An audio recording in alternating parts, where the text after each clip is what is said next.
തൃശൂർ ഒല്ലൂരിൽ ബസ്സുകൾ തമ്മിൽ കൂട്ടിയിടിച്ച അപകടം. ബസ്സുകളുടെ മുൻഭാഗം പൂർണ്ണമായും തകർന്നു. ഡ്രൈവർ നിർമ്മലിനെ അരമണിക്കൂർ നീണ്ട പരിശ്രമത്തിനൊടുവിലാണ് പുറത്തെടുത്തത്. നിരവധി യാത്രക്കാർക്ക് നിസ്സാര പരിക്കേറ്റു. MS ലിഷോയ് വിവരങ്ങളുമായി. ലിഷോയ്, എങ്ങനെയാണ് ഈ അപകടം ഉണ്ടായത്? തൃശൂർ ഒല്ലൂരിൽ രണ്ട് സ്വകാര്യ ബസ്സുകൾ തമ്മിലാണ് കൂട്ടിയിടിച്ചത്.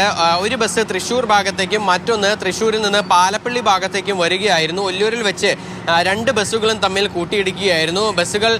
ഒരു ബസ് ഇതിൽ റോങ് സൈഡിലൂടെ വരികയായിരുന്നു എന്നുള്ളതാണ് നമുക്ക് അവിടെ നിന്നുള്ള ദൃക്സാക്ഷികളിൽ നിന്ന് അറിയാൻ കഴിഞ്ഞത്. ഇതിൽ ഈ കല്ലൂരിൽ നിന്ന് തൃശൂർ ഭാഗത്തേക്ക് വരികയായിരുന്ന ബസ്, ആ ബസ്സിലെ നിർമ്മൽ എന്ന് പറയുന്ന ഡ്രൈവർ, അദ്ദേഹത്തെ ഏറെ നേരത്തെ പരിശ്രമത്തിന് ശേഷമാണ് പുറത്തെടുക്കാൻ കഴിഞ്ഞത്. ഈ ഇടിയുടെ ആഘാതത്തിൽ രണ്ട് ബസ്സുകളുടെയും മുൻഭാഗം പൂർണ്ണമായും തകർന്ന ആ ദൃശ്യങ്ങൾ കണ്ടാൽ തന്നെ നമുക്ക് മനസ്സിലാക്കും എത്രത്തോളം ഭീകരമായ അവസ്ഥയാണ് ആ ബസ്സിന്റെ തകർന്നതോടുകൂടി ഉണ്ടായിരിക്കുന്നതെന്ന്. പക്ഷേ നിറയെ ആളുകൾ ഉണ്ടായിരുന്നു രണ്ട് ബസ്സിലും. പക്ഷേ ഭാഗ്യം കൊണ്ട് മറ്റ് ഗുരുതരമായ പരിക്കുകൾ അധികം ആളുകൾക്ക് ഉണ്ടായില്ല എന്നുള്ളതാണ്. പക്ഷേ ഈ ഡ്രൈവർ നിർമ്മലിന് ഗുരുതരമായി പരിക്കേറ്റു.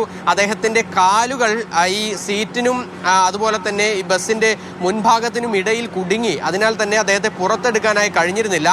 ഫയർഫോഴ്സ് തൃശ്ശൂരിൽ നിന്നും എത്തി ഏകദേശം അരമണിക്കൂറോളം നീണ്ട പരിശ്രമത്തിനൊടുവിലാണ് ഈ ഡ്രൈവറെ അവിടെ നിന്ന് പുറത്തെടുത്തത്.